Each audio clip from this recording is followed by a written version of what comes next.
नमस्कार, स्वागत है आप सभी का आपके अपने YouTube चैनल पर। मैं हूं आपका दोस्त उज्ज्वल कुमार उपकार।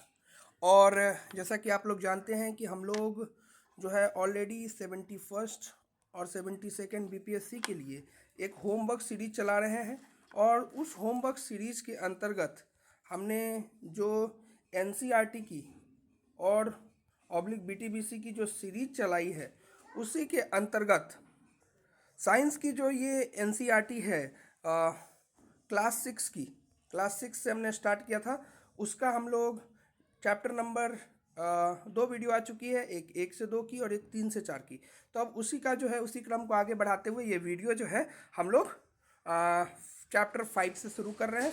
और चैप्टर 5 का नाम है पदार्थ का पृथक्करण। आशा है कि आपको बहुत अच्छे से कॉन्सेप्ट समझ आ रहा होगा और आप उसके नोट्स बहुत ही शॉर्ट में लिख पा रहे होंगे। कुछ लोगों को वॉइस की थोड़ी समस्या आ रही है, तो चूँकि मैं अभी बिना माइक के वीडियोज़ बना रहा हूँ, इसलिए ऐसा हो रहा है। मैंने एक माइक ऑर्डर कर दिया है, तो जल्द ही जो है आपको पूरी क्लैरिटी के साथ जो है आपको वीडियोज़ मिलेगी। तब तक थोड़ा सा आपको जो है एडजस्ट करना पड़ेगा, ठीक है। तो चैप्टर का नाम है पदार्थों का पृथक्करण। जैसा कि मैं बताता हूँ कि क्या इम्पॉर्टेंट है आपको इस एनसीईआरटी में पढ़ने के लिए। आप वही लिखेंगे, सिर्फ उसी से नोट्स बनाएंगे और बाकी चीज़ें आप छोड़ते जाएंगे। तो आप यहाँ पर देखेंगे पहला पैराग्राफ जो है उसको आप छोड़ देंगे। इसके अलावा जो है यहाँ पे देखेंगे, आप यहाँ से छोड़ देंगे आप। इसके बाद जो ये वाला जो पार्ट है ये आप छोड़ देंगे। इसके बाद ये वाला जो पार्ट है उसको भी आप छोड़ देंगे। आगे आप देखेंगे ये वाला पार्ट जो है इसको भी आप छोड़ देंगे। इसके बाद जो ये वाला पार्ट है इसको भी आप छोड़ेंगे। पृथक्करण की विधियाँ, बहुत सारी विधियाँ होती है, आपको पता है। एक बार आप नाम देख ले बस। हस्तचयन मैंने हाथ से आपको चुनना है। जैसे आप जो है चावल से जो है जो भी कण होते हैं वो आप निकालते हैं, तो उसको बोलते हैं हस्तचयन। ये सब इम्पॉर्टेंट है नहीं, इसको हटा दीजिए। थ्रेसिंग, ये भी इम्पॉर्टेंट नहीं है। थ्रेसिंग सबने देखा होगा, इम्पॉर्टेंट है नहीं। हम सिर्फ एग्ज़ाम के दृष्टिकोण से जो इम्पॉर्टेंट है उसी को लिखेंगे। थ्रेसिंग का मतलब क्या होता है, जो जैसे आप चावल या फिर सॉरी धान का जो पेड़ होता है या फिर गेहूं का जो पेड़ होता है, उसमें से जो चावल निकालना या फिर गेहूं निकालना, उसको पृथक करने के प्रक्रिया में थ्रेसिंग करते हैं।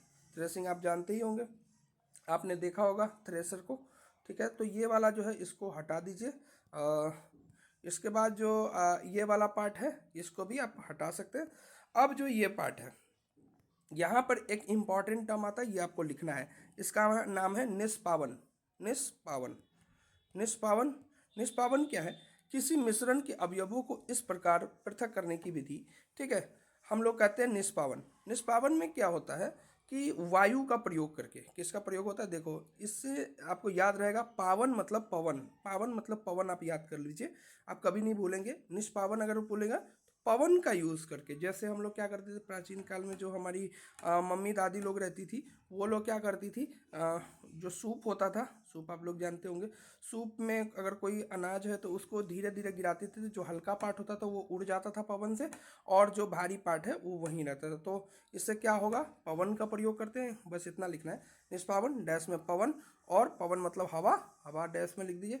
और क्या करते हैं, हल्के और भारी पदार्थ को अलग करते हैं। हल्के और भारी पदार्थ को का पृथक्करण, बस इतना लिखना है, पृथक्करण, ठीक है। ये आप लिख दीजिए, ये हो गया। अब आगे आते हैं, ठीक है। ये वाला चालन आपको पता ही है, आप चालने वाला चीज़ जो आपको पता ही है उसको हटा दीजिए। इसके बाद जो है ये भी ये ऑलरेडी आपको पता ही है, इसको हटा दीजिए। अवसादन, निस्तारण और निस्यंदन, ये 3 इम्पॉर्टेंट टर्म है, इसको हम लोग करेंगे, ठीक है। अवसादन, निस्तारण और निस्यंदन। आइए हम लोग देख लेते हैं एक बार। अवसादन क्या है, जैसे मान लीजिए कि आपने पानी लिया, ठीक है, और उसमें डाल दिया थोड़ा बालू, बालू डाल दिया, बालू डाल दिया, बालू का कण। तो ये बालू का कण इसमें मिलेगा नहीं, बल्कि ये क्या करेगा, नीचे तली में बैठ जाएगा, नीचे तली में बैठ जाएगा, पानी रहेगा। तो ये अवसाद के रूप में, अवसाद कभी घुलता नहीं है उस पदार्थ में, तो अवसाद के रूप में ये तली में बैठा रहेगा। तो इस जो भारी अवयव है, वो ऑलरेडी तली में बैठा रहेगा, जो हल्का अवयव है वो जो है ऊपर की तरफ आ जाएगा। तो इस प्रक्रिया को बोलते हैं अवसादन। ठीक है। इसके बाद अगर अवसादित मिश्रण को अगर बिना हिलाए, अगर हिलाते नहीं हैं, ठीक है, बिना हिलाए जल को मिट्टी सहित उड़ेलने की प्रक्रिया को निस्तारण कहते हैं। निस्तारण। ठीक है, ये वाला अब बात आप समझ गए, अवसादन और निस्तारण। तो मान लीजिए कि आपका जो है एग्जाम्पल एक दे देता हूँ। मान लीजिए कि एक बर्तन है, ठीक है, एक बर्तन है और इसमें आपका कुछ चावल का दाना है, चावल का दाना है और उसमें कुछ मिट्टी भी मिली हुई है, मिट्टी के भी छोटे छोटे ढेले हैं। ठीक है, तो आप क्या करेंगे, इसमें पहले पानी डाल देंगे। पानी डाल देंगे तो क्या होगा, चावल का दाना नीचे बैठ जाएगा और मिट्टी घुल जाएगी, मिट्टी घुल जाएगी। तो चावल का दाना जब नीचे बैठ जाएगा तो ये हो गया अवसाद, ये हो गया अवसाद, और इस प्रक्रिया को बोलेंगे अवसादन। अब इसको बिना हिलाए, इसके बाद इसको इधर लाते हैं, इसको बिना हिलाए अगर हम जो है इसको गिरा दे इसमें, तो क्या होगा, सिर्फ मिट्टी और पानी का घोल बच जाएगा, मिट्टी प्लस पानी। तो इस प्रक्रिया को हम बोलते हैं निस्तारण, निस्तारण। ठीक है, तो निस्तारण का मतलब हो गया दो प्रक्रिया साथ ही चलती है, अवसादन और निस्तारण। अवसाद नीचे बैठ जाएगा और निस्तारण जो हो निस्तार कर देंगे, यानी उसको अलग कर लेंगे। ठीक है, अब एक और चीज़ है निस्यंदन। निस्यंदन का है फिल्ट्रेशन, फिल्ट्रेशन, फिल्ट्रेशन यानी फिल्टर कर लेना कोई भी चीज़ को। जैसे आप फिल्टर देखे ही होंगे, ठीक है, बहुत सारे फिल्टर आपने देखे होंगे, चाय पत्ती वाले फिल्टर। इसमें क्या होता है चाय पत्ती वाले में, कि मान लीजिए पत्ती है तो पत्ती ऊपर ही रह जाता है और चाय नीचे जमा हो जाती है, तो इसको बोलते हैं निस्यंदन। ये सब आसान आसान चीज़ें हैं, आपको बहुत अच्छे से समझ आ जाएगा। तो मेनली इसमें 3 टर्म थे, आपने समझ दिया, एक अवसादन, दूसरा निस्तारण और तीसरा निस्यंदन। अब आगे आते हैं, ये वाला जो है इस सब को आप कैंसिल कर दीजिए, बिल्कुल ये सब उतना इम्पोर्टेंट नहीं है। अब आगे आते हैं, ये हो गया, ये भी फिल्टर पत्र वाला है, ये भी हो गया, इसका भी कुछ इम्पोर्टेंट काम है नहीं। और अब देखिए निस्यंदन विधि का उपयोग, ये इम्पोर्टेंट है, ये लिख लीजिए, निस्यंदन विधि का उपयोग घरों पर पनीर बनाने में होता है। निस्यंदन विधि का उपयोग घरों में पनीर बनाने में होता है। कभी पूछेगा कि पनीर जो बना हुआ है वो किस प्रक्रिया से बनता है, तो ये निस्यंदन प्रक्रिया से बन रहा है, निस्यंदन से। ठीक है, निस्यंदन का मतलब है फिल्ट्रेशन से। ठीक है, फिल्ट्रेशन से। तो ये आपको पता चल गया, ये हो गया। और इसके बाद जो है ये वाला वाष्पन। वाष्पन क्या है, वाष्पन का मतलब होता है जब पानी है, ठीक है, पानी है और अगर थोड़ा सा हीट आया इस पर, तो ये वाष्प में परिवर्तित हो गया, वाष्प में परिवर्तित हो गया, तो इसको कहते हैं वाष्पन। ठीक है, इसको बोलते हैं वाष्पन। ठीक है, वाष्पन, वाष्प में परिवर्तित हो गया तो इस प्रक्रिया को बोलेंगे वाष्पन। तो ये धीरे धीरे ये प्रक्रिया जहाँ भी जल होगा ना, ये वाष्पन की प्रक्रिया निरंतर होती है। जैसे बारिश होती है तो आपको पता ही है कि जो पानी वाला इलाका होता है उससे सूरज जो है इससे सोखता है, ये वाष्प बन के ऊपर जाता है, फिर ये बादल बन जाता है और बादल बन के फिर बारिश करा देता है। तो ये वाष्पन की प्रक्रिया है, ये आपको लिखा भी हुआ है। ठीक है, तो वाष्पन की प्रक्रिया से क्या अलग होता है, नमक और पानी का जो मिश्रण है उसको अलग किया जा सकता है। जैसे मान लीजिए नमक और पानी का घोल है, तो क्या कीजिए, इसको थोड़ा हीट करा दीजिए। थोड़ा सा अगर हीट कराएंगे तो ये क्या होगा, नमक नीचे बैठा जाएगा और पानी उड़ जाएगा, पानी वाष्प बन जाएगा, तो नमक का ठोस पदार्थ हमको मिल जाएगा। बाद में ये पानी जो है इसको आप जो है संघनित करके फिर प्राप्त कर सकते हैं। इसके बाद जो है तो समुद्री जल से नमक प्राप्त करना, ये वाष्पन का वो है, वाष्पन। ठीक है, ये हो गया। अब हम लोग आगे आते हैं, ये सब कुछ इम्पोर्टेंट नहीं है, ये सब आप एक बार पढ़ लीजिएगा, लेकिन उतना इम्पोर्टेंट नहीं है। एक प्रक्रिया है संघनन, संघनन, संघनन वाली प्रक्रिया हम लोग देख लेते हैं। संघनन का मतलब होता है, देखिए वाष्पन का मतलब है जल का, जल है द्रव, द्रव अवस्था में, ठीक है, और इससे वाष्प बन जाना यानी गैस बन जाना, गैस बन जाना, इस प्रक्रिया को बोलते हैं वाष्पन। ठीक है, वाष्पन। लेकिन अगर गैस द्रव में बदल जाए, गैस द्रव में मतलब वाष्प फिर से जल बन जाए, तो इस प्रक्रिया को बोलेंगे संघनन। संघनन, ठीक है। तो ये दोनों प्रक्रिया आपको पता होनी चाहिए।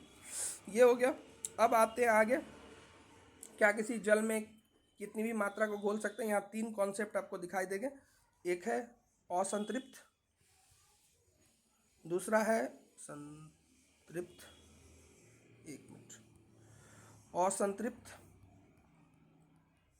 दूसरा है संतृप्त,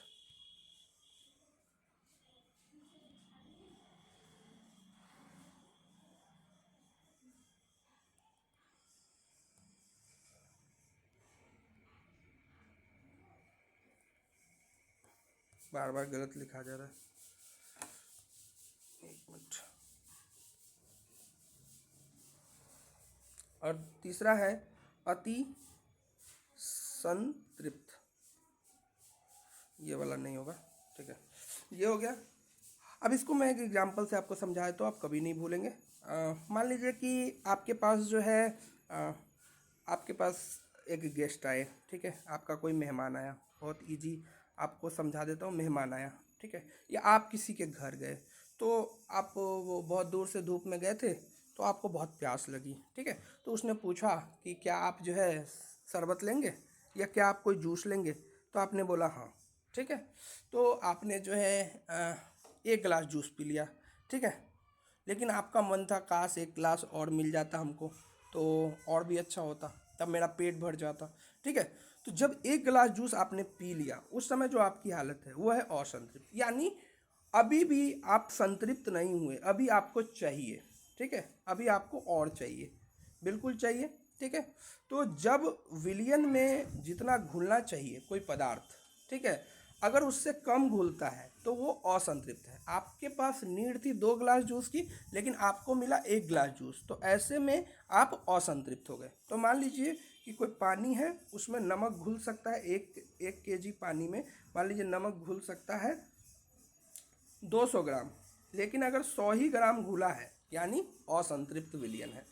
संतृप्त का मतलब क्या है, जब आपने और पूछा कि आप एक गिलास और लेंगे, तो आपने बोला कि हाँ मैं एक गिलास और लूँगा, और आपने जो है वो ले लिया, तो आपने 2 गिलास के बाद आपने बोला हाँ अब मेरा हो गया, तो आप संतृप्त अवस्था में आ गए। तो यहाँ भी अगर मान लीजिए पानी की कैपेसिटी है 200 ग्राम नमक घोलने की, तो 200 ग्राम अगर घुल जाएगा तो विलयन संतृप्त हो जाएगा। तीसरा है अति संतृप्त। तीसरा कंडीशन तब है, मान लीजिए कि उसी में किसी ने फोर्स किया कि नहीं आप पीजिए, या फिर आपके सर के ऊपर किसी ने डंडा रख दिया कि अगर तुम एक गिलास और नहीं पियोगे तो तुमको मार लगेगा या तुमको पिटाई पड़ेगी। तो आपने 2 गिलास पीना था, लेकिन एक्सटर्नल फोर्स के कारण, ठीक है, कि आपको डर है या फिर ज़बरदस्ती है या किसी इससे जो है प्रेम है, उसकी वजह से आपने 1 गिलास और पी लिया। जैसे आप जाते हैं गाँव में भोज वोज खाने, तो उसमें क्या करते हैं, आपको ज़बरदस्ती कुछ मिठाई एक्स्ट्रा खिला दिया जाता है, खाना एक्स्ट्रा खिला देता है, तो आप बोलते भी है कि आज ज़्यादा हो गया खाना। तो ये जो सिचुएशन है ये अति संतृप्त। तो अति संतृप्त कैसे होगा, अति संतृप्त कैसे होगा, मान लीजिए मैंने बताया था कि 1 लीटर पानी है, ये एग्जाम्पल है बस, उसमें 200 ग्राम अगर नमक है तो 200 ग्राम ही घुल सकता है, लेकिन अगर हमको घोलना है 300 ग्राम, तो हमको कुछ एक्सटर्नल फोर्स देना पड़ेगा, कुछ एक्सटर्नल प्रेशर देना पड़ेगा। तो क्या होगा, वो हीट होगा, गर्म कर देंगे, तो पानी जो है 200 ग्राम की जगह 300 ग्राम यहाँ पर घुल जाएगा। तो आप समझ चुके हैं कि तीनों विलयन का क्या मतलब होता है, असंतृप्त, संतृप्त और अति संतृप्त। एग्जाम्पल अपने ऊपर भी आप समझ चुके हैं। आइए हम लोग अब आगे की तरफ चलते हैं। ये सब इम्पोर्टेंट नहीं है, ये सब ऑलरेडी मैंने समझा दिया है आपको, और ये जो आपका चैप्टर पूरा कंप्लीट हो गया है। तो आशा है कि ये वाला चैप्टर आपका अच्छे से क्लियर हो गया है। अब हम लोग आते हैं अगले चैप्टर पे, जिसका नाम है, आप कुछ कुछ क्वेश्चन भी करके देंगे, दूध और जल के मिश्रण को निस्यंदन द्वारा पृथक किया जा सकता है कि नहीं।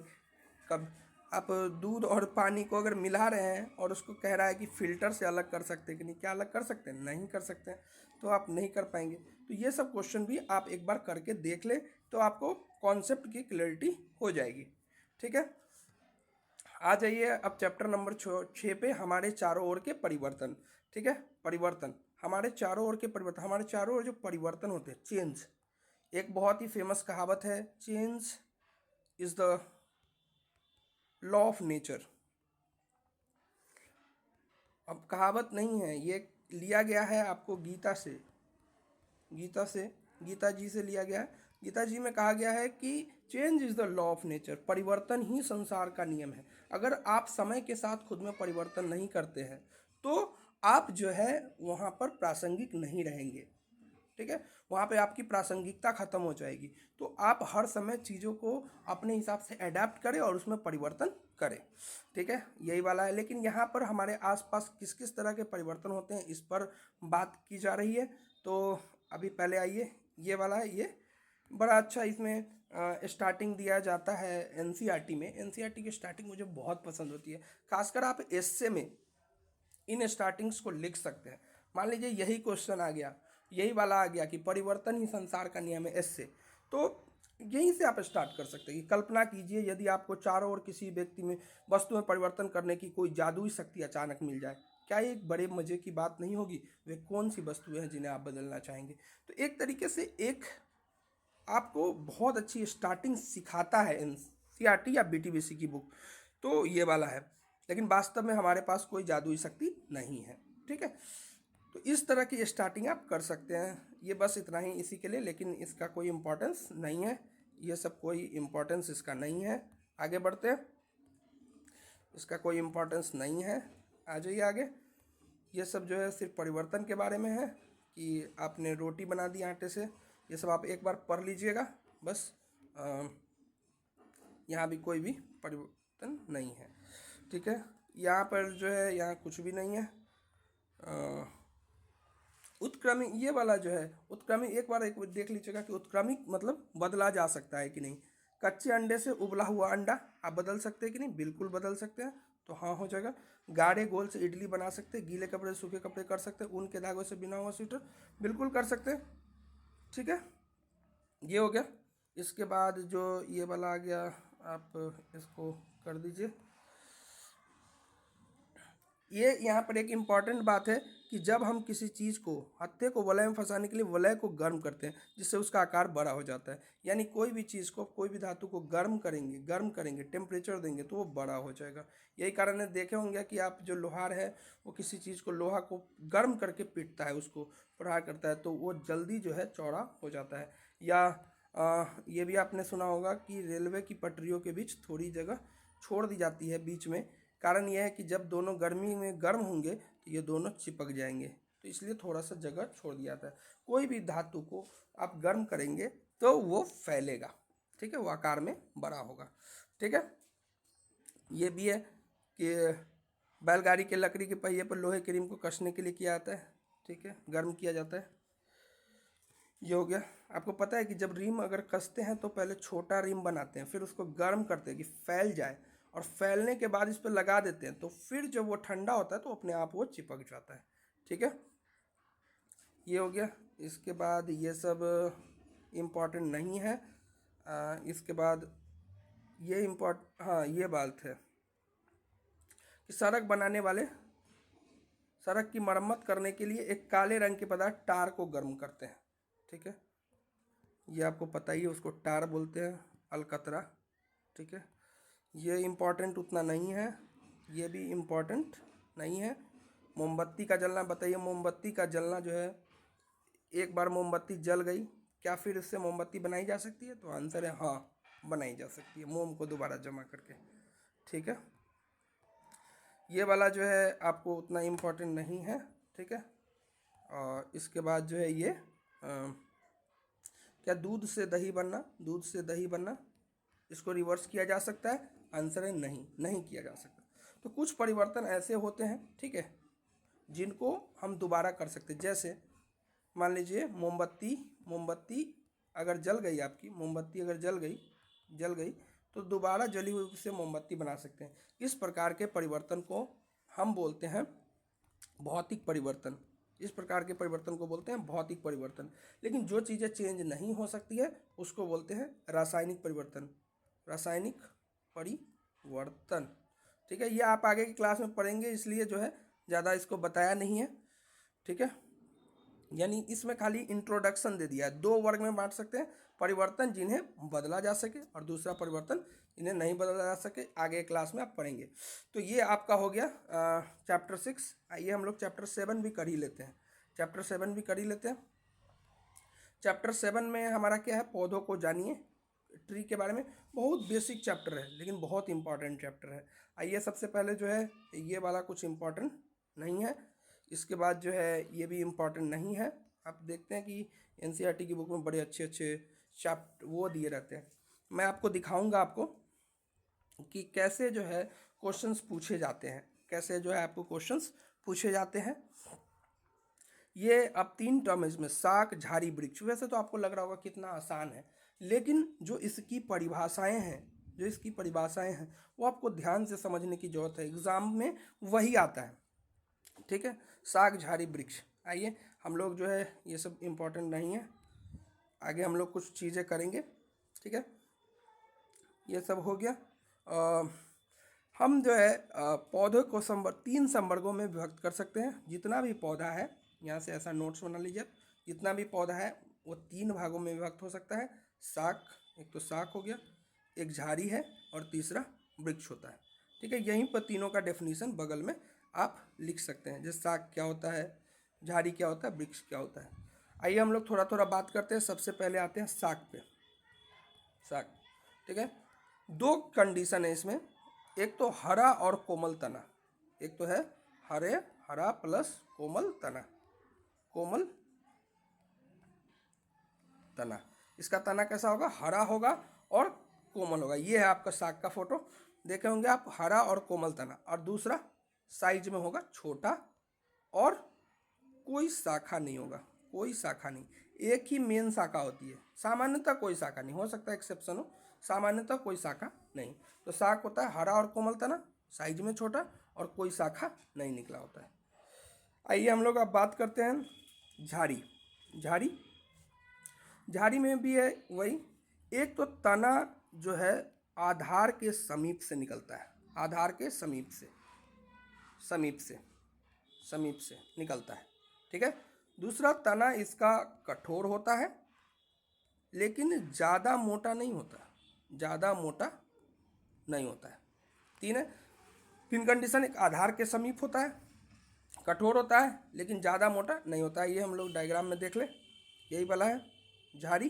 तो देखिए आप इसका देखे होंगे कि तना जो है बिल्कुल आधार के करीब से निकला है, जबकि आप वृक्ष में देखिए आधार के बहुत ऊपर से तना दिखाई दे रहा है, लेकिन इसमें तना बिल्कुल आधार के समीप से है। दूसरा, बहुत ज़्यादा मोटा तना नहीं है, और तीसरा जो है तना कठोर है। इसके बाद है तीसरा होता है कैटेगरी वृक्ष। वृक्ष जो है उसको कहते हैं, ये तो बहुत ऊंचे पौधे होते हैं, बहुत ऊंचे पौधे। इसके बाद जो इसका तना होता है वो सुदृढ़ होता है, मतलब मजबूत है प्लस गहरे भूरे होते हैं, ठीक है। और जो शाखा होता है,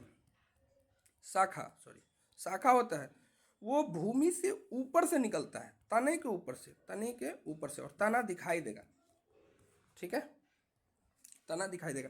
आप लोग बोलेंगे कि क्या मतलब ऐसी बातें जो है आप जो करा रहे हैं, क्या ये इम्पोर्टेंट भी है, ठीक है। तो मैं आपको इसी चैप्टर में 68th बीपीएससी का क्वेश्चन पेपर मैं आपको कहूँगा देखने के लिए, या फिर अगर हो सकता है तो आगे मैं दिखाऊंगा। इस चैप्टर से सवाल पूछे गए हैं, क्वेश्चन पूछे गए हैं, और मैं आपको दिखाऊंगा कि काफ़ी अच्छा क्वेश्चन पूछा गया है। मतलब 68 बीपीएससी में जो क्वेश्चन पूछा गया था, काफ़ी लोगों ने वो क्वेश्चन गलत किया था। तो ऐसे में ये क्वेश्चन काफ़ी इंपॉर्टेंट हो जाता है, और एग्जाम प्रेशर में तो वैसा क्वेश्चन गलत ही हो जाता है, क्योंकि काफ़ी कन्फ्यूज़न है, ठीक है। तो मैं आपको दिखाऊंगा सबसे पहले, ये आप आगे देखें। इसके बाद अगर हम कुछ बातें और करें, ठीक है, तना, ठीक है। अब 2 तरह का और होता है, ये देखिए, एक होता है विसर्पी लता और एक होता है आरोही। विसर्पी लता का मतलब है जो ऐसे पौधे जिसका तना कमजोर है, मान लीजिए ये कोई दूसरा पेड़ है, तो ये क्या करेगा, उसी पर लिपट जाएगा, ठीक है, क्योंकि इसका तना कमजोर है, अपना खुद का तना कमजोर है, तो ये पौधे सीधे खड़े नहीं हो सकते और भूमि पर फैल जाते हैं, इसको बोलते हैं विसर्पी लता, विसर्पी लता। ठीक है। अच्छा ये सॉरी, मैंने थोड़ा सा वो मिस्टेक कर दिया। विसर्पी लता का मतलब है जो ज़मीन पे ही फैल गया। ठीक है, ज़मीन पे ही इधर उधर फैल गया, ये देख सकते हैं, ये है विसर्पी लता, नीचे वाला। और मान लीजिए कि अगर ये किसी उसके सहारे चढ़ गया तो इसको बोलते हैं आरोही, आरोही पौधे बोलते हैं। आरोही आप जानते होंगे, बढ़ते हुए क्रम में जो ऊपर की तरफ बढ़ गया उसको बोलते हैं आरोही पौधे। ये दोनों टर्म भी इंपॉर्टेंट है, आप इसको कर लेंगे। ठीक है, तो अभी तक हमने कौन कौन से टर्म कर लिए, आपने देखा होगा कौन कौन से टर्म कर लिए। एक तो हमने कर लिया शाख, दूसरा कर लिया झाड़ी, तीसरा वृक्ष। बस एक एक लाइन की डेफिनेशन सबकी आपकी करनी है, विसर्पी लता और आरोही, आरोही। ठीक है, ये सब आपने कर लिया। अब आगे आते हैं, आगे आते हैं। ठीक है, ये वाला हो गया। इसके बाद इंपॉर्टेंट ये है, ये देखिए, तने में जल ऊपर चढ़ता है, तने में जल ऊपर चढ़ता है, तने में जल ऊपर चढ़ता है। तो जल तने में ऊपर की ओर चढ़ता है, अर्थात तना जल का संवहन करता है, ये इंपॉर्टेंट है। लाल स्याही की भांति जल में विलीन खनिज जल के साथ, यानी जो मान लीजिए ये जो प्रकाश संश्लेषण की प्रक्रिया होती है उसके लिए, ये जो मान लीजिए कि ये हमारा पेड़ है, ठीक है, ये इसका जड़ है। ठीक है, तो नीचे जो जल है वो उसको लेगा, जल में मिला हुआ है जल प्लस खनिज लवण, जल प्लस खनिज, तो ये दोनों मिल के ऊपर की तरफ इसका जो तना होगा इसी से होके गुजरेगा। तो तना जो है एक तो जल का संवहन करता है, एकदम बेसिक है, इससे बेसिक कुछ नहीं हो सकता, जल का संवहन करता है और ये ऊपर की तरफ भेजता है, और सिर्फ जल का नहीं, किसका, खनिज का भी। ठीक है, फिर ये कहाँ तक पहुँचता है, ये जल पत्तियों तक पहुँचता है जहाँ पे प्रकाश संश्लेषण का प्रक्रिया होता है। ठीक है, ये वाला बात हो गया, इसको आप अब काट दीजिए, इससे इतना इम्पोर्टेंट नहीं है, ये भी अब इम्पोर्टेंट नहीं है। अब आइए पत्ती, पत्ती वाले सेक्शन बहुत इम्पोर्टेंट है। पत्ती वाला सेक्शन आपको समझना बहुत ज़रूरी है, और ये चित्र समझना आपको बहुत ज़रूरी है। ये जो पत्ती है, ये जो आप पत्ती देख रहे हैं, ये जो पत्ती आप देख रहे हैं, जो पत्ती जिस डंठल से लगा होता है उसको बोलते हैं पर्ण, पर्णवृंत, पर्णवृंत बोलते हैं। तब पत्ती जिस डंठल से लगा होता है उसको बोलते हैं पर्णवृंत। ये टर्म ही आपको नहीं पता चलेगा। पर्ण का मतलब पत्ती, अवृंत का मतलब डंठल, तो जो लकड़ी से लगा हुआ है, तो पर्णवृंत, तो इस टर्म को समझना जरूरी है। और जो ये ऊपर वाला पार्ट है, सरफेस है इसका, उसको बोलते हैं पटल। हिंदी मीडियम में कुछ वर्ड बहुत हार्ड होते हैं। ठीक है, जो सरफेस वाला पार्ट है उसको बोलते हैं पटल। तो पटल ये हो गया, तो पटल हो गया, ये हो गया। तो यहाँ पर मैंने बता ही दिया कि पत्ती का वो भाग जिसके द्वारा यह तने से जुड़ी होती है वो होता है पर्णवृंत। ठीक है, तना से जिससे जुड़ा होगा वो डंठल को बोलते हैं पर्णवृंत। और पत्ती के चपटे हरे भाग को फलक, या फिर इसको क्या बोलते हैं, फलक बोलते हैं। यह है, और यह पटल, पटल, पटल। ठीक है, ये दोनों टर्म आपको यूज होगा। आइए इसके बाद, अब पत्ती है, ये पत्ती है, इसमें कुछ रेखित संरचनाएं होती है इस तरह की, इन रेखित संरचनाओं को सिरा कहते हैं, सिरा कहते हैं।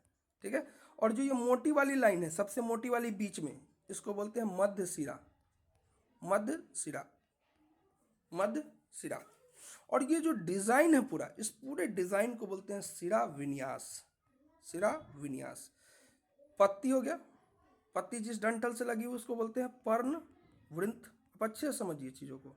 इसके बाद ये जो पूरा सरफेस है उसको बोलते हैं पटल या फलक। ठीक है, फलक। इसके बाद जो ये बीच वाली लाइन है उसको बोलते हैं मध्य सिरा। ठीक है, और ये जो पूरा संरचना है इस सबको सिरा, छोटी सिरा, ये सब हो गया। और ये पूरा डिज़ाइन को बोलते हैं सिरा विन्यास। विन्यास का मतलब डिज़ाइन। ठीक है, विन्यास का मतलब डिज़ाइन। इसके बाद ये जो डिज़ाइन है, ठीक है, ये जो डिज़ाइन है अगर इस तरीके का है, ये देखिए इस तरीके का डिज़ाइन है, तो इसको बोलते हैं जालिका। इसको बोलते हैं, पहले वाले को बोलते हैं, सॉरी सॉरी, पहले वाले को बोलते हैं, हाँ, जालिका। पहले वाले को बोलते हैं जालिका।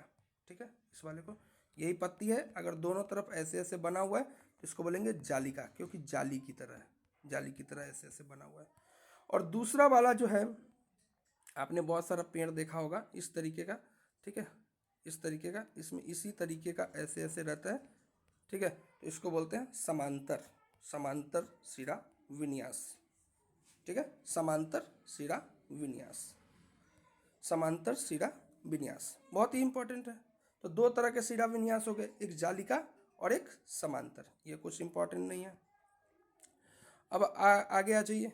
इसके बाद एक टर्म है वाष्पोत्सर्जन। ऑलरेडी ये सब 10th में, आप 10th क्लास में पढ़ेंगे, लेकिन 10th क्लास के अलावा भी ये जो है टर्म इम्पॉर्टेंट है। तो वाष्पोत्सर्जन का मतलब देखे होंगे कभी कभी पत्ती के ऊपर सुबह सुबह देखे होंगे थोड़ा थोड़ा पानी का बूंद रहता है, ठीक है। तो पत्ती जो, एक मिनट ध्यान से देखिए, अगर पेड़ जो है, एक डायग्राम बनाता हूँ, ये जो पेड़ है और ये इसका पत्ती है, मान लीजिए, इसको समझाने के लिए बना दिया।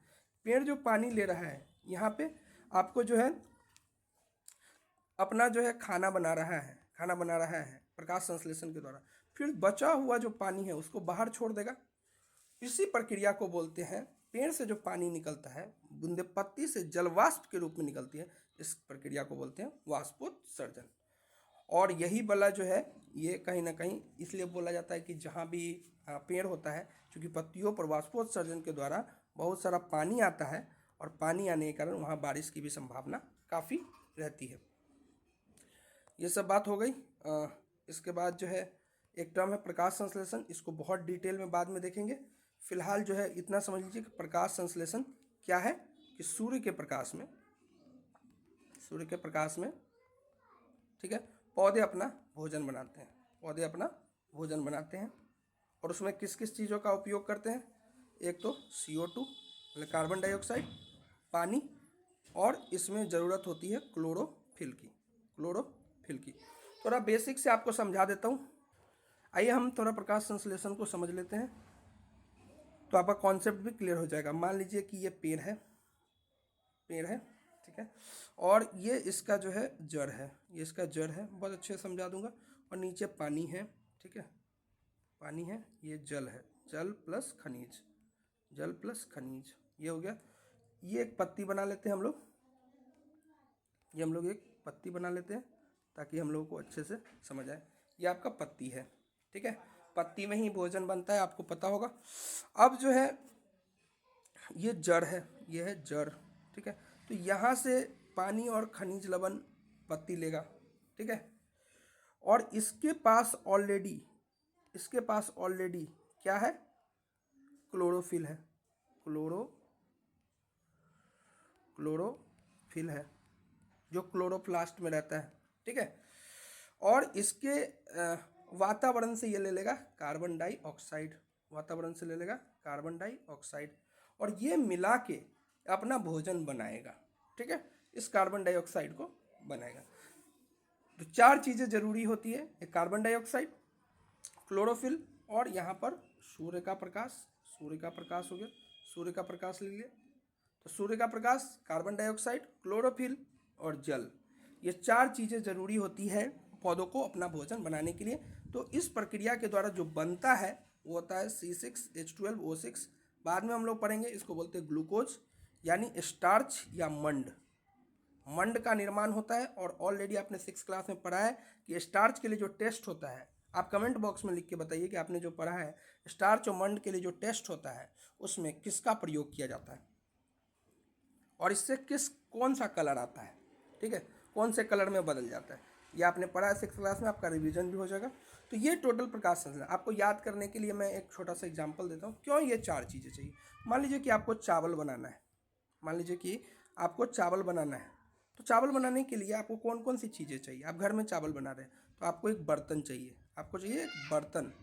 इसके बाद चाहिए आपको कुछ ना कुछ गैस चूल्हा, गैस चूल्हा चाहिए। आपको चाहिए चावल, चावल के दाने, चावल के दाने, चावल, और उसमें चाहिए पानी, उसमें चाहिए जल, ठीक है, ये चार चीज़ें चाहिए। पौधों को भी इन्हीं चार चीज़ों की जरूरत होती है अपना खाना बनाने के लिए। सबसे पहले उसका गैस चूल्हा कौन है, सूर्य का प्रकाश है, सूर्य का प्रकाश है, सूर्य का प्रकाश, वहाँ से गर्मी लेगा। दूसरा उसका बर्तन कौन है, उसका बर्तन है वो पत्ती जिसमें है क्लोरोफिल, क्लोरोफिल वो पत्ती, वो बर्तन है उसका। चावल क्या है उसका, कार्बन डाइऑक्साइड, इसी को तो पकाता है वो, कार्बन डाइऑक्साइड, और जल तो है ही। ठीक है, तो आप देखेंगे, आप समझ गए होंगे कि जिस प्रकार हमें चावल बनाने के लिए 4 चीज़ों की जरूरत होती है, उसको भी 4 चीज़ों की ज़रूरत हमेशा होगी, और आपको अब याद भी हो जाएगा, आप कभी नहीं भूलेंगे। ये वाला जो है इम्पोर्टेंट नहीं है, आइए और आगे बढ़ते हैं। ठीक है, ये वाला जो है आगे की तरफ अगर आप बढ़ेंगे तो इसमें आप देखेंगे जो जड़ होता है, जो जड़ होता है, सबसे पहले जड़ पे आइए। जड़ जो होता है, ठीक है, इसको स्थिरक कहा जाता है। स्थिरक मतलब ये स्थिर रखता है पौधों को। ये देख रहे जड़, ये इसको पकड़ के रखता है, तो इसको बोलते हैं स्थिरक, स्थिरक बोलते हैं। अब आ जाइए आगे, आगे की तरफ आते हैं। 2 तरह की जड़ें होती हैं, जड़ 2 तरह की होती है, बहुत बेसिक है लेकिन बहुत इंपॉर्टेंट है, आपके सारे कॉन्सेप्ट यहाँ से जो है आ जाएंगे। एक मूसला जड़ है, ठीक है, मूसला जड़ है, ठीक है। कैसा होता है ये, हम थोड़ा पहले इससे दिखा देते हैं आपको। ये जो जड़ आप देख रहे हैं ये किस तरीके का है, ये इस तरीके का है जड़, ठीक है, इस तरीके का जड़ है, ठीक है। और ये वाला जो जड़ है वो किस तरीके का है, ये इस तरीके का है। इस जड़ का जो मेन हिस्सा है इसको बोलते हैं मूसला जड़, इसको बोलते हैं मूसला जड़। जबकि जो ये वाला हिस्सा सब निकला हुआ है उसको बोलते हैं पार्श्व जड़, मतलब ये दोनों एक ही पार्ट है। मूसला जड़ और पार्श्व जड़ मिलके पहला टाइप बनाता है, इसको मेनली मूसला जड़ ही नाम दिया जाता है, और इसको बोलते हैं रेशेदार जड़, रेशेदार जड़। तो 2 प्रकार है, ठीक है। मूसला जड़ में एक मेन पार्ट होगा और उससे पार्श्व जड़ निकला रहेगा, लेकिन रेशेदार जड़ में सारी जड़ें एक तरह की ही रहेगी, ठीक है, ये इंपॉर्टेंट है। अब आप आगे की तरफ आते हैं, ठीक है, आगे की तरफ आते हैं तो हम लोग देखते हैं कुछ चीज़ें, ठीक है, कुछ चीज़ें, कुछ चीज़ें देखते हैं कि जब आपकी जड़ मूसला होगी, जब आपकी जड़ मूसला होगी तब आपकी जो पत्तियां होंगी, पत्तियां वो जालिका रूपी विन्यास रखेगी, जालिका रूपी विन्यास, ठीक है। लेकिन जब आपकी जड़, ठीक है, जड़ आपकी जड़ झकरा होगी, इसी को बोलते झकरा या रेशेदार जड़, रेशेदार, तब आपकी जो पत्तियों का विन्यास होगा वो समांतर होगा, वो समांतर होगा। तो इससे आपका कॉन्सेप्ट क्लियर होगा कि आपको जड़ देखने की जरूरत नहीं है, आप सिर्फ पत्तियों का सिरा विन्यास देखकर ही बता सकते हैं कि इसकी जड़ मूसला है कि झकरा है, ठीक है। अब आगे आते हैं, आगे आते हैं, हम बात करते हैं आगे। इसके बाद अगर हम पुष्प की बात करें, पुष्प पे आ गए, पुष्प यानी फूल, ठीक है। पुष्प की बात करें तो आगे आते हैं। पहला आप देख रहे होंगे, पहला स्टेज पत्ती विहीन शाखा, पत्ती सहित शाखा, और पत्ती और पुष्प सहित शाखा, ये सब आपको पता ही होगा। पुष्प के कुछ पार्ट होते हैं, आइए हम लोग देखते हैं। एक इम्पॉर्टेंट बात है कि बहुत लोग जो है गेंदा, सूरजमुखी और गुलदाउदी इन सबको पुष्प मानते हैं, फूल मानते हैं, जबकि यह पुष्प नहीं है, पुष्पों का गुच्छ है, एक से ज़्यादा फूल है इसमें, एक से ज़्यादा फूल होते हैं, ठीक है। जैसे सूरजमुखी हो गया, गेंदा हो गया, गेंदा का फूल नहीं है, बल्कि गेंदा जो है एक पूरा पुष्प का समूह है, पुष्प गुच्छ है, ठीक है, पुष्प का गुच्छ है। ये बात आप हमेशा याद रखेंगे, तीनों का एग्जाम्पल ले लेंगे, ठीक है। हम लोग अगर एक कोई फूल लेते हैं तो आप देखेंगे, फूल अगर आप देखे होंगे इस तरीके का, अगर कोई फूल लेते हैं तो आप इस तरीके का आप देखेंगे कि सबसे पहले पुष्प में कुछ चीज़ें होती हैं। एक तो उसकी पंखुड़ी होती है जो ऐसे ऐसे निकली रहती है, ये इसकी पंखुड़ी है, ठीक है, ये इसकी पंखुड़ियाँ हैं, पंखुड़ियाँ हैं पुष्प की। दूसरा जो बाहर की तरफ निकला रहता है, ये वाला पार्ट, ये वाला, इसको बोलते हैं बाह्य दल, बाह्य दल। ये आप फूल में देखे होंगे, गुलाब के फूल में आप बाहर की तरफ देखेंगे या अड़हुल के फूल में देखेंगे कि ये होता है बाह्य दल, ठीक है। एक तो पंखुड़ी आप समझ गए और दूसरा बाह्य दल, बाकी चीज़ें आप 10th में बहुत ही डिटेल में समझेंगे। कुछ चीज़ें और देखते हैं। पुष्प के दो भाग होते हैं, एक स्त्री केसर और एक पुंकेसर। पुंकेसर इसका मेल भाग है जबकि स्त्री केसर इसका फीमेल भाग है। बहुत डिटेल में हम लोग 10th क्लास में इसको समझेंगे। 10th क्लास की एनसीईआरटी में बहुत डिटेल में दिया हुआ है पुष्प की संरचना। अब आइए, कुछ पुष्प आपने ऐसे भी देखे होंगे, घंटाकार पुष्प जो घंटे की तरह रहता है एक तरीके से, ये हो गया। अब पुष्प के भाग अपने देख लिए हैं। पुंकेसर, यहाँ पर कुछ चीज़ें मैं दिखा देता हूँ। पुंकेसर ये इसका मेल पार्ट है, मेल पार्ट है पुंकेसर। थोड़ा थोड़ा आप जानते जाएंगे मेल पार्ट। तो आपका पुष्प का दो भाग हो गया, एक पुंकेसर, पुंकेसर और दूसरा स्त्री केसर, स्त्री केसर। तो पुंकेसर के कुछ भाग हैं। जैसे पहला पुंकेसर जो इसका भाग है, ध्यान से समझिए। सबसे पहले ये है तंतु। तंतु आपने देखा होगा, अड़हुल के फूल में दिखेगा आपको, अड़हुल के फूल में आपको क्लियर दिखेगा। ये है आपका तंतु, ये आपका तंतु। और ये जो ऊपर वाला दिख रहा है ये है परागकोश, परागकोश। इसके अंदर जब आप इसको खोलेंगे, कभी कभी इसको खोलेंगे तो इसके अंदर छोटा छोटा दाना सब रहता है, इसको बोलते हैं परागकण, परागकण। यानी पुंकेसर के अंतर्गत तीन पार्ट है। पुंकेसर के अंतर्गत तीन पार्ट है। पहले का नाम है तंतु, जो आप ये वाला है। दूसरे का नाम है परागकोश और तीसरे का नाम है परागकण। इंपॉर्टेंट है, इसको नोट। तो कई बार पूछा गया है परागकण कहाँ रहता है, सीएपीएफ में पीवाईक्यू में पूछा गया है, परागकोश में रहता है। ठीक है, आसान है बट उस टाइम आप वो करेंगे। इसके बाद है स्त्री केसर। स्त्री केसर के भाग तो अपने ऑलरेडी पुंकेसर के भाग लिख लिए। अब स्त्री केसर, स्त्री केसर के भाग। स्त्री, बहुत सारी ऐसी इंफॉर्मेशन होगी जो आपको नहीं पता होगी। पहला भाग है अंडाशय, पहला भाग है अंडाशय, ठीक है, अंडाशय। दूसरा भाग है वर्तिका, दूसरा भाग है वर्तिका, ठीक है, वर्तिका। ये जो ऊपर वाला आप देख रहे हैं पोर्शन, ये वर्तिका है। और वर्तिका का ही अग्र पॉइंट, अग्र माने सबसे लास्ट टिप को बोलते हैं वर्तिकाग्र। वर्तिकाग्र और वर्तिका एक ही चीज़ है, बस इसका टिप पॉइंट है। जैसे ये वाला है जिसको फुनगी बोलते हैं आप, सबसे फुनगी वाला जो पॉइंट है इसका फूल का, ये स्त्री केसर का, उसको बोलते हैं वर्तिकाग्र, वर्तिकाग्र, वर्तिकाग्र। समझ में आया यहाँ तक? अब अंडाशय के अंदर अगर आप खोलेंगे, अंडाशय के अंदर आप खोलेंगे, ठीक है, अंडाशय के अंदर आप खोलेंगे तो कुछ चीज़ आपको दिखाई देगी, वो है आपको बीजांड, बीजांड। तो दो चीज़ है, एक अंडाशय, अंडाशय के अंदर होंगे बीजांड, ठीक है, वर्तिका, वर्तिकाग्र। तो स्त्री केसर के तीन पॉइंट, अंडाशय, वर्तिका और वर्तिकाग्र। पुंकेसर के तीन पार्ट कौन कौन? तंतु, परागकोश और परागकण, ठीक है, ये इंपॉर्टेंट है। अब आगे आप देखेंगे, अंडाशय को आप ऑलरेडी देख चुके हैं, ठीक है, बीजांड, ठीक है, यहाँ पे हो गया। जो अंडाशय की जो गोल गोल संरचनाएं होती है उसको बीजांड कहते हैं, बीजांड कहते हैं, ठीक है, ये आप समझ चुके हैं। अब आगे की तरफ देखते हैं।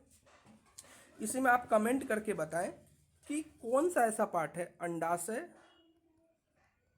और बीजांड में, ठीक है, कौन सा ऐसा पार्ट है एक से फूल दोबारा बनता है और दूसरे से फल बनता है। तो कौन सा भाग, पुष्प का कौन सा भाग फल में बदलता है और पुष्प का कौन सा भाग फूल में बदलता है, आप इस पर, इन्हीं दोनों में से कोई है, आप इस पर कमेंट करें। तो आशा है कि आपने जो है चीज़ें अच्छे से देखी होगी। अब हम लोग बात कर लेते हैं कि 68 बीपीएससी में कौन सा क्वेश्चन आया था, क्योंकि क्वेश्चंस देखना बहुत ज़रूरी है। कई बार आपको लगता है कि 6th क्लास की साइंस क्यों पढ़ाई जा रही है, ठीक है, आखिर क्यों आपने 6th क्लास की एनसीईआरटी साइंस की पढ़नी ज़रूरी है। तो मैं एक दो क्वेश्चन आपको बीच बीच में दिखाते रहूँगा ताकि आपको ये लगता रहे कि आप जो पढ़ रहे हैं वो सही दिशा में है। सिर्फ और सिर्फ ये नहीं है कि आपको इसी क्लास से पूरा साइंस ख़त्म हो जाएगा या आपको पूरे साइंस का नॉलेज आ जाएगा, लेकिन हाँ कुछ क्वेश्चंस डायरेक्ट जो है चैप्टर्स से बनते हैं। आइए हम उसको पहले दिखाते हैं 68 बीपीएससी के। तो जो लोग भी बात कर रहे थे कि 6th क्लास की साइंस क्यों इंपॉर्टेंट है, वो जो इस सेक्शन को ज़रूर देखें। आइए हम इस पर बात करते हैं। अगर हम बात करें तो आप देख सकते हैं ये जो क्वेश्चन है जो 68 बीपीएससी में पूछा गया था, सबसे पहले आप देखेंगे लाइन बाय लाइन जो है सिक्स क्लास की एनसीईआरटी को रेफ़र किया गया है। 28 नंबर क्वेश्चन है ये। देखिए, सबसे पहले निम्नलिखित में कौन सा मेल सही नहीं है। तो सबसे पहले तो हमको यही देखना है कि कौन सा मेल सही नहीं है। तो नहीं वाला सेक्शन जो है आपको देखना है। वेट, एक बार इसको और जूम कर लेते हैं ताकि जो आपको सही से दिखाई दे। नहीं वाला सेक्शन आपको वो करना है। सबसे पहले पर्णवृंत, मैंने बताया था कि ये जो पत्ती होती है, पत्ती में जो ये डंठल लगा होता है उसी को बोलते हैं पर्णवृंत, और ये यही उसको तने से जोड़ता है, पत्ती को तने से जोड़ता है पर्णवृंत। तो पत्ती को तने से जोड़ता है, तो ये सही स्टेटमेंट है, यानी ये हमारा आंसर नहीं है क्योंकि ये सही स्टेटमेंट नहीं पूछा है। ठीक है, इसके बाद आप बताइए, आधार के पास शाखाओं के साथ, आधार के पास शाखाओं के साथ मोटा कठोर तना पेड़ होता है। आधार के पास आपको जो है सोच के बताना है कि आधार के पास। तब तक हम लोग तीसरा स्टेटमेंट पढ़ते हैं। कमजोर तना जो सीधा नहीं खड़ा हो सकता लता है। हमने दो तरह की लता पढ़ी थी, एक विसर्पी लता, एक विसर्पी लता पढ़ी थी, और दूसरा कौन सी लता पढ़ी थी, आरोही, आरोही पढ़ी थी, आरोही। ठीक है, ये दोनों पढ़ी थी। तो लता वो है जो कमज़ोर, जिसका तना कमज़ोर है और जो सीधा खड़ा नहीं हो सकता। ठीक है, ये भी स्टेटमेंट सही है, तो ये भी हमारा आंसर नहीं है। पेड़ की डेफिनेशन एक बार फिर से आप जाके देखें। तो इस क्वेश्चन का आंसर आप कमेंट करके बताएं। अब आप लोग समझ चुके हैं, कमेंट करके बताएं कि इस क्वेश्चन का आंसर क्या होगा। दूसरा क्वेश्चन ये भी है, सक्शन पुल के कारण पेड़ों में पानी बहुत ऊंचाई तक पहुंच जाता है। मैंने बताया था आपको बीच में कि जो पानी है, यहाँ पे पत्ती है, ये जो है धीरे धीरे यहाँ तक आता है पानी, और बाद में यहाँ से पानी ऊपर तक पहुँच जाता है। तो ये जो पानी है, पानी तक पहुँचने का जो प्रोसेस है उसका कारण क्या है, वाष्पीकरण, अवशोषण, वाष्पोत्सर्जन। मैं नहीं बता रहा हूँ क्योंकि आप ऑलरेडी नोट्स बनाएंगे तो दोबारा से इस क्वेश्चन को जाके करें। ठीक है, आप एक बार देख लें कि वाष्पोत्सर्जन क्या होता है, तो आपको पता चल जाएगा। ठीक है, तो इस वीडियो में फ़िलहाल इतना ही, और आशा करता हूँ कि आपको जो है बहुत अच्छी ये सीरीज़ लग रही होगी। इस वीडियो में हमने 3 चैप्टर किए, इसलिए ये वीडियो थोड़ी लंबी भी हो गई, लगभग 50 मिनट की ये वीडियो हो गई है। तो 3 चैप्टर आपके कंप्लीट हो जाएंगे इस वीडियो से। इसके बाद हम 3-4 चैप्टर की एक एक वीडियो बना के आपको जो है जल्दी से एनसीईआरटी को कंप्लीट करने की कोशिश करेंगे। आप धीरे धीरे समझ भी आ रहा होगा। हमारा उद्देश्य ये नहीं है कि मैं आपको एनसीईआरटी पढ़ा दूँ, हमारा उद्देश्य है कि आप में वो चीज़ डेवलप करें कि आप खुद से भी पढ़ सके, आप खुद से एनालाइज कर सके, आप खुद से ये देख सके कि हमारे लिए क्या इंपॉर्टेंट है। किसी के कहने पे आप मत जाए। कोई कह देता है आपको कि 6 क्लास की एनसीईआरटी में कुछ नहीं है और आप उसको मान लेते हैं। आप खुद जाए क्वेश्चन पेपर को एनालाइज करें कि ये भाई जो पर्णवृंत है ये क्या 9-10 की एनसीईआरटी में दिया हुआ है, नहीं दिया हुआ है। ये सिर्फ ये जो लाइन्स जो आप देख रहे हैं ना, ये सिर्फ इसी एनसीईआरटी में। तो ये लाइन, और ऐसा नहीं कि एक ही क्वेश्चन, 2 क्वेश्चन आए हैं, और भी क्वेश्चन आए हैं आगे के चैप्टर्स में। मैं आपको दिखाऊंगा कि बिल्कुल एनसीईआरटी को फॉलो किया है कई बार बीपीएससी ने।